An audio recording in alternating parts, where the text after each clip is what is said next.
আমাদের ব্যবসা বাণিজ্য আছে, অনেক টাকা পয়সা আছে, ধন সম্পত্তি আছে, এইগুলো পেয়ে নিয়ামত পেয়ে আমরা আল্লাহ শুকরিয়া আদায় না করে আমরা নাফরমানি করি।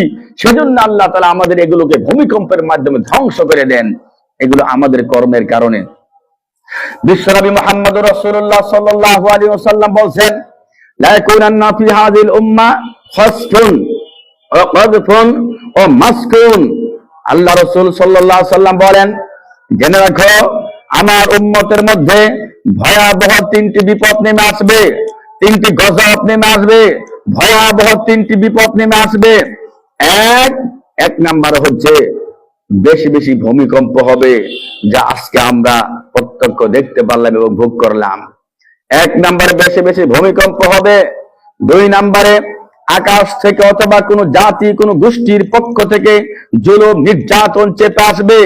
তিন নম্বরে মানুষের আকার আকৃতি বিবর্ণ হয়ে যাবে, পরিবর্তন হয়ে যাবে, মানুষ পঙ্গু হবে, মানুষ অপরাধের কারণে মানুষের আকার আকৃতি পরিবর্তন হয়ে যাবে।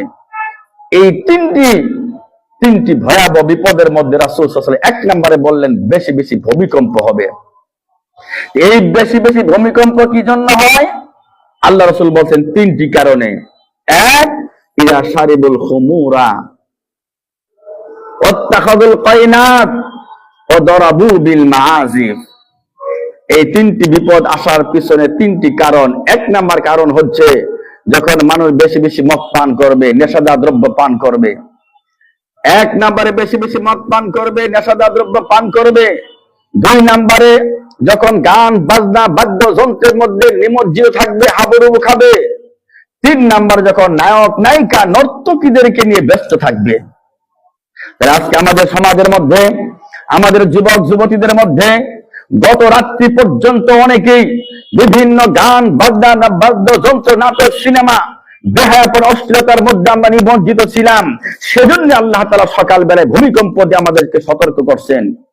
আজকে বিভিন্ন নেশাদার দ্রব্য, বিভিন্ন বিড়ি, সিগারেট, জর্দা, তামাক, বিভিন্ন ধরনের নেশাদার দ্রব্য আমরা পান করি।